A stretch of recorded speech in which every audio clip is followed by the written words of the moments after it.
பெண் மீது பொய் வழக்கு பதிவு பண்றாங்க. பாதிக்கப்பட்ட பொண்ணு 8 தையல் போட்டிருக்கு.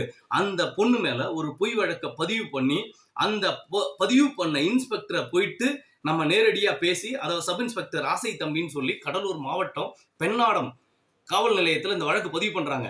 அவரை கேட்டு ஏன் இப்படி பொய் வழக்கு போட்டீங்க, உங்க பொண்ணா இருந்தா அந்த மாதிரி பொய் வழக்கு போட்டிருப்பீங்களான்னு கேட்கிறோம். அந்த வழக்கு விசாரணைய நம்ம மேல்முறையீடு பண்ணி பல்வேறு பெட்டிஷன் போட்டு இதுவரை எந்தவித சட்ட ரீதியான நடவடிக்கையும் எடுக்கவில்லை. அந்த பொன் மீது இருந்த குற்றவியல் வழக்கையும் ரத்து பண்ணல.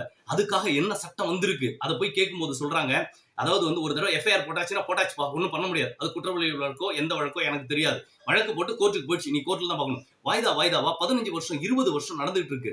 ஒரு ஸ்கூல் படிக்கிற பொண்ணு மேல கூட பொய் வழக்கு போடக்கூடிய இந்த அராஜகம் செய்து வரும் தமிழ்நாடு காவல்துறையை தட்டி கேட்க என்ன சட்டம் கொண்டு வந்திருக்கோம் யோசிச்சு பாருங்க. அதனாலதான் சொல்றோம், இது மக்களாட்சி நாடு, இது சர்வாதிகார நாடு இல்ல.